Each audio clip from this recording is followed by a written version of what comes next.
Hey, it's me, MLB. Here is chapter 124 of Gains, and this one is titled Star. Just then, Fat Gum's round head popped through the side door of the ambulance. "Oh, Yin, you're okay. How are you feeling?" he asked. "I'm okay, I promise," he replied quickly. "Sorry, I didn't mean to scare anyone." "You did a mighty fine job," he said with a grin. "In fact, the TV crew are here to report on the matter, and they've been asking for you. Your name's been put forward as the front-runner for this mission. Care to say a few words?" "Me?" you said incredulously. "Yes," he said. "Come, let me help you out." Okay, you said, gingerly swinging your legs off the side of the ambulance stretcher bed and standing up. Bakugou stepped in beside you immediately and held your arm, and you gave him a smile. "Thanks, I'm okay. You don't need to help," you said softly. "I'm not trying to help you," he snapped, not wanting to look soft in front of Fat Gum. "Did you need a ride?" Fat Gum asked. "I have the fat taxi ready to go." "Oh," you said with thinly veiled excitement. Can I?" "Of course," he replied with a chuckle. "In you get." He stepped back off the step of the ambulance, and you stepped into him, Bakugou letting you go as you sank right into his middle and settled in up to your neck, and then wriggled around so that you were looking out from his middle and not up to the sky. "Ah!" you screeched internally with excitement. "This is so comfy. It's like being inside a squishmallow. It's so soft." "How are you in there, Yin?" Fat Gum asked from above you. "Just fine," Bakugou replied, seeing the biggest grin on your face and knowing that you were in heaven. "I've never been better, actually," you said, complete with giant grin on your face. "Okay then, hang on tight, off we go," he said, turning and then jogging his way back towards where there was a crowd of people standing around, as well as floodlights, vans, the lot. "Make way, coming through," Fat Gum called as he slowed and kept walking forwards, but at a pace that people could move out of the way in time. Finally, you made it to the centre of the crowd, where there was a lady dressed in a fitted tailor suit and a mic in hand, and a guy standing beside her with a camera on his shoulder, and Fat Gum stopped in front of them.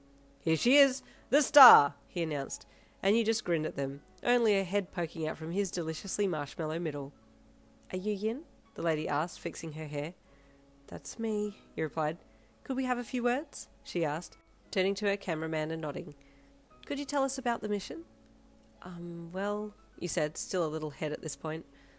"I'm going to be straight up and honest, this was not me. We all helped here. We were all involved in this mission," you said, looking out at the crowd of heroes. In there you spotted Kiri, as well as some of the other heroes that you recognised, and suddenly realised how big this was. Somehow, you had become number one in this, and you froze for a second. "How did you know the fog, that was such a hindrance to this mission, was caused by a quirk? And how did you come up with the plan to combat it so quickly?" she then asked you, holding the mic closer to your lips so that you'd be able to be heard nice and clear. "No, that wasn't me, I promise. It was already hinted that it was a quirk, but I just thought that fighting the quirk was going to drain resources quicker, and it would be easier to find the fog quirk wielder faster and then look for the lost teens," you said honestly. "And so how did you combat the fog quirk and find the wielder?" she then asked. "I called in Hawks," you replied with a smile. "He's the one you should be praising. He found the wielder in a very short space of time, and then once the fog started to lift, it was anyone's game. But the point here was to find the teens. I'm glad they're found, and I hope they've been reunited with their families. Are they okay?" you then asked, dropping out of interviewee mode to ask important questions to Fat Gum. "They're okay," Fat Gum said. "The girls wanted to talk to you, though." "Can I talk to them?" you asked him, then turned your attention back to the lady interviewing you. Thank you for your time. We all did this together. We're all important. A hero is anyone who's willing to go above and beyond to help. That's a fact," you said with a smile, as Fat Gum squished his mellow middle together, and you popped out of his middle, flicking over and somehow landing perfectly on your feet in front of him, between him and the interviewer. Suddenly the lady gasped, and cameras started clicking away in the background. "What?" you asked her. "Oh, you are beautiful," she said in awe. "Sorry, what was your name again?" You said, suddenly feeling shy. "I need to check on the teens now. Sorry, no more questions." But she wasn't backing down, and suddenly Fat Gum was between you and her and telling you to run, which you did, while he kept the lady and camera crew back. "What the heck was that all about?" you asked in surprise to Kiri, who had made his way over to you and was helping to shield you as you made your way through the crowd of heroes and out the other side, looking back over your shoulder to make sure you weren't being followed. Well, I'm not just saying this because I'm your boyfriend, but you're glowing right now. Like, you look so beautiful, and your clothes are..." You looked down. They were just your usual track pants and jumper, nothing exciting at all. "They really make your figure look good," he said shyly. "What?" You asked with surprise, so surprised that you laughed a bit. I've just come back from a mission I've passed out on and then got blood all over my clothes, and you're telling me that they're taking pictures of me because I look good? I don't think so, but thank you, you said with a smile, walking with him as he took you over to where the teens were being treated.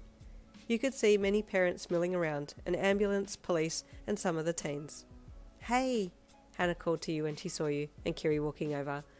I was worried, are you okay? Yeah, I'm fine, you replied with a smile. Are you guys okay? Are your parents here?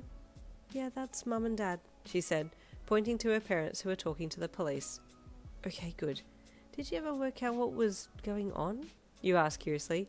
I did hear you guys talking about how Matt could have been involved with Jackson with the whole quirk thing, you said. Yeah, actually, Hannah said with a little embarrassment. I asked Alex, and he told me that Matt has a crush on me, and then Jackson also has a crush on me, and was going to make a move this weekend, but then Matt told him he couldn't come because he didn't want him to make a move, so Jackson got angry. We think that's what happened. That's what I've told the police anyway. It's a bit embarrassing that it's me that caused the, whole problem, she said sadly. Poor Hannah, she sounds so sweet. Stay tuned for chapter 125 coming tomorrow.